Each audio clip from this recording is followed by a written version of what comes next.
अजय दुबे, अगर मैं आपसे पूछूं कि आप देशद्रोही हैं, तो क्या आप मेरे दर्शकों को आप बता सकते हैं कि मेरे इस गुस्से में और ये उंगली दिखाने की प्रवृत्ति में राष्ट्रवाद के क्या खतरे हैं और क्या समझ है? अगर आप मुझसे ये पूछेंगे तो मैं हंस दूंगा।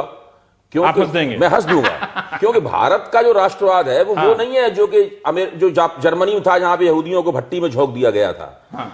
स्वामीनाथन अय्यर ने बहुत अच्छा लेख लिखा है, लेकिन उसमें एक कमी है, उसमें कोई भारतीय उदाहरण नहीं है, और वो कमी मैं पूरी किए देता हूं। जब हिंदुस्तान में 1942 में कांग्रेस ने भारत छोड़ो आंदोलन की अपील की, तो उस वक्त अंबेडकर भारत छोड़ो आंदोलन के खिलाफ थे। वो तो ब्रिटिश सरकार के अंग थे।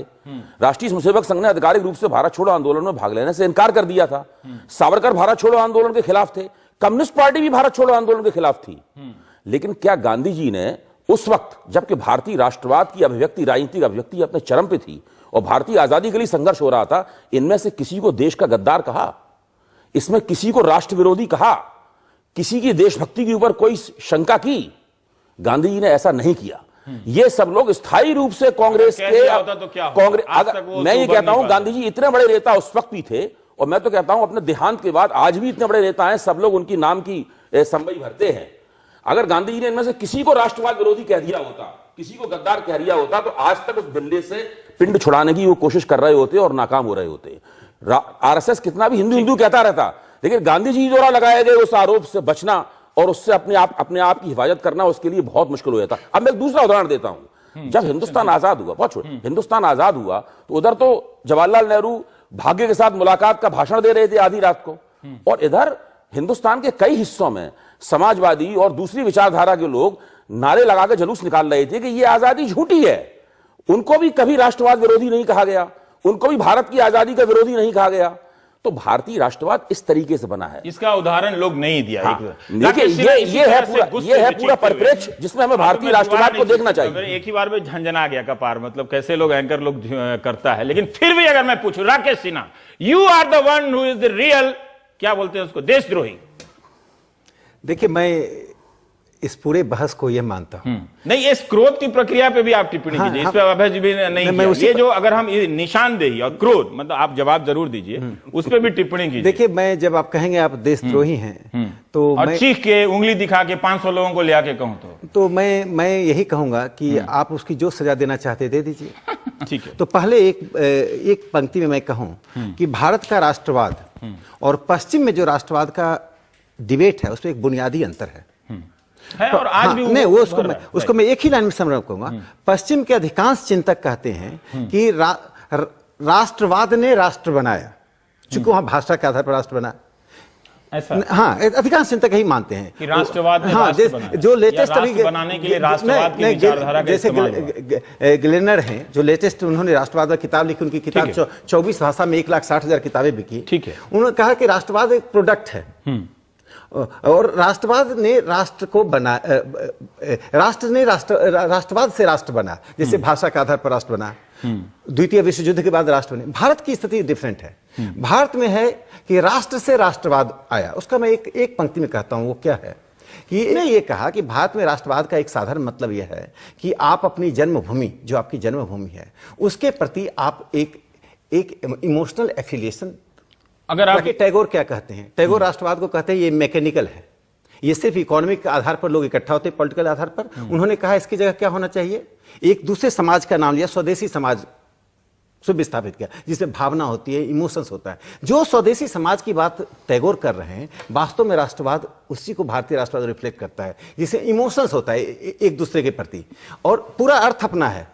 इसे भारतीय राष्ट्रवाद में क्या है, पूरा भारतीय राष्ट्रवाद में क्या है, मैं इसको समाप्त कर दूं। भारतीय राष्ट्रवाद में क्या है कि स्पेसिफिक होते हुए भी, जन्मभूमि का साथ होते हुए, एक लार्जर ह्यूमैनिटी के कंसर्न को एड्रेस करते हैं। पर ये दोनों खूबियां किस राष्ट्रवाद में नहीं है? मैं बताता हूं, ह्यूमैनिटी के कंसर्न वाला साम्राज्यवाद। मैं इसका बताता हूं कि पश्चिम में जितना सेपरेटिस्ट मूवमेंट चला, और जो जर्मनी में आपने देखा, कोर्सन के एग्जाम, छोटे मोटे वहां भी लार्जर डेमोक्रेटिक प्रोसेस हुआ है। संदर्भ के अनुसार राष्ट्रवाद बदलता है, ऐसी बात नहीं। यहां पर कोर्सन मिनिमम हुआ है, यहाँ एसिमिलेशन एंड ठीक है, कोऑप्शन। लेकिन आपने जो रविंद्रनाथ टैगोर का जिक्र किया वो मैं अभी दर्शकों को बता दूं कि वो अगर चाहें तो सब्यसाची भट्टाचार्य ने ईपीडब्ल्यू में उसका बड़ा अच्छा विश्लेषण लिखा है को पढ़ते। टैगोर का भी राष्ट्रवाद की समझ जो है वो बहुत उभरती जा रही है। अगर हम संक्षेप में ना दें, अजगर सांपेर एक को नीति, मतलब अजगर सांप की नीति है मतलब राष्ट्रवाद।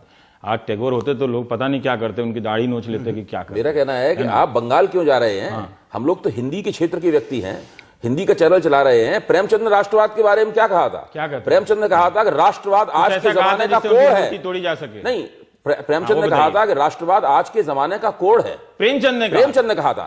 और जो कमल किशोर गोयनका ने उनका जो संकलन किया उनके निबंधों का, उसमें ये निबंध भी मौजूद है और राकेश जी ने निश्चित रूप से पढ़ा होगा क्योंकि वो गोयनका जी का अक्सर जिक्र करते रहते हैं। दूसरी बात, जब रविंद्रनाथ ठाकुर जापान गए, जापान में उनका भव्य स्वागत किया गया, लेकिन जब उन्होंने वहां पर मंच पर खड़े होकर राष्ट्रवाद की बहुत कठोर आलोचना की तो जापानियों का उत्साह ठंडा हो गया और फिर पूरे जापान में उनको बहुत ज्यादा तरजीह नहीं दी गई। रविंद्रनाथ ठाकुर लगातार राष्ट्रवाद की आलोचना करते थे क्योंकि राष्ट्रवाद में एक प्रवृत्ति होती है, चाहे वो भारतीय राष्ट्रवाद हो, मैं भारतीय राष्ट्रवाद का प्रशंसक हूं, उसके बावजूद मैं कह रहा हूं चाहे वो यूरोपीय राष्ट्रवाद हो, वो समाज को हम और वे में बांटता है।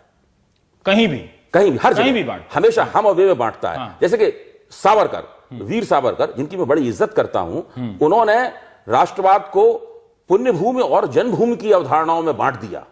राकेश जी इस बात को अच्छी तरीके से जानते हैं कि जिनकी जन्मभूमि भारत हो सकती है लेकिन पुण्य भूमि नहीं है तो उन्हें पूर्ण नागरिक होने का अधिकार नहीं है। तो वो हमेशा होता यह है कि जो 19वीं सदी में और तुरंत 20वीं सदी में राष्ट्रवाद की जो परिभाषाएं दी गई, उन्हें अगर आप आज के जमाने में लागू करेंगे, जब राष्ट्रवाद की ये परिभाषाएं पुरानी पड़ चुकी हैं, जबकि जो भारत में नहीं रहता है, जो एनआरआई है, नॉन रेजिडेंट इंडियन है, उसको भी भारतीय राष्ट्र के निकट लाने के उद्यम में नरेंद्र मोदी सबसे ज्यादा लगे हुए हैं और कैसे उसको पूर्ण नागरिक भारत का बनाया जाए, बस उसने भारत की नागरिकता छोड़ दी है। ऐसे जमाने में जब भारत के अंदर आप ऐसी राष्ट्रवादी राजनीति करेंगे जो कि हम और वे में समाज को विभाजित करेगी, राजनीति को विभाजित करेगी, तो क्या होगा? बात ये आप दोनों के उदाहरणों से कि मुझे भी ठीक लग रहा है कि आप भारतीय संदर्भ में, खासकर हिंदी के संदर्भ में आप लोग उदाहरण दे रहे थे, ये ठीक है, यहां तक बात ठीक है। बांटने वाली बात और आप एनआरआई वाली बात, मैं ये कह रहा हूं कि सावरकर हो या कोई भी हो, 19वीं और 20वीं सदी में ये एक प्रवृत्ति थी कि जो उस वक्त के चिंतक थे, वो एक राष्ट्र, चूंकि कई तरह के देश बन रहे थे, उपनिवेश के खिलाफ आंदोलन हो रहा था, सब कोई नेशन को डिफाइन कर रहा था, ठीक है, चाहे टैगोर हो, चाहे सावरकर हो, चाहे गांधी हो, चाहे अंबेडकर हो, हर कोई कर रहा था। आज के इस दौर में हम डिफाइन कर रहे हैं या लाठी लेके? नहीं, यहाँ आपसे तो हाँ, मैं देखिए एक बात मैं टिप्पणी कर दूं जो अभय जी ने कहा। देखिए, प्रेमचंद ने या टैगोर ने जो राष्ट्रवाद शब्द की आलोचना की, अवधारणा की आलोचना की, उनका काल और पृष्ठभूमि देख लीजिए। उस वक्त यूरोप में राष्ट्रवाद के नाम पर ही सब नंगा नाच हो रहा था। जैसे आप जर्मनी का लीजिए, आज भी हो रहा है। नहीं, मैं कहूं, आज भी मैं क्या कहा, 20 से 25 मुल्कों में मैंने क्या कहा, स्टेट कायम मैंने हो चुका कहा है। कि उन्होंने जिस राष्ट्रवाद की आलोचना की वो हमारा राष्ट्रवाद नहीं है।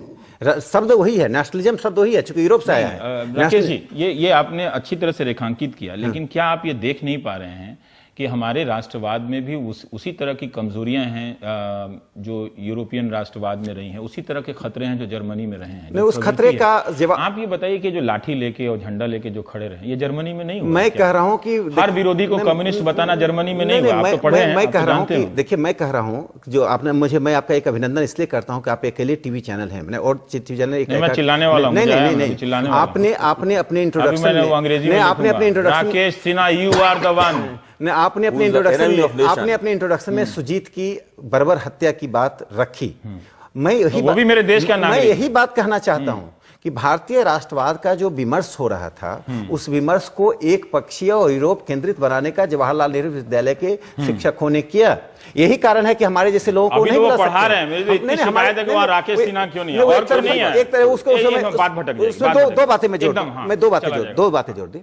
भारत में राष्ट्रवाद की जो कल्पना है, उसमें कल्पना है कि राष्ट्र के साथ वो राष्ट्रवाद आया, राष्ट्रवाद से राष्ट्र नहीं बना। इसीलिए हम अपनी संस्कृति और विरासत को महत्व देते हैं। इसीलिए जवाहरलाल नेहरू जो सबसे सेकुलर थे, उन्होंने ये सवाल उठाया था कि आपको अपनी विरासत से हृदय में झंकृति होती है या नहीं होती है? जब विरासत की, सर, ये जो पॉलिटिकल कल्चर के रूप में नेशनलिज्म यूरोप में था, तो वहां भी कई तरह के इस तरह के ड्रामेबाजियां विरासत नहीं, यूरोप में जो राष्ट्रवाद था, नहीं का जो बलिदान है, उसका उस तरह से उत्सव नहीं मनाया गया। कौन को पढ़ लीजिए, हेस को पढ़ लीजिए, ग्लेनर को पढ़ लीजिए, राष्ट्रवाद पर जितने डिबेट पेरी एंडरसन को पढ़ लीजिए, स्मिथ को पढ़ लीजिए, इतना किताब बताइए कि दर्शक टीवी छोड़ कर चीखने चिल्लाने वालों के पास चला जाए। स्मिथ को पढ़ लीजिए। सब लोगों ने राष्ट्रवाद को ज्यादातर राजनीतिक और आर्थिक अवधारणा से जोड़ा है, उन्होंने सांस्कृतिक पक्ष को कम रखा है। भारत में जो मैं कह रहा हूं, जो आरएसएस और बीजेपी कहना चाहती है, वो कहना ये चाहती है, जब आप राष्ट्रवाद को परिभाषित करते हैं तो आप अपनी विरासत को, अपनी संस्कृति को और सांस्कृतिक इतिहास को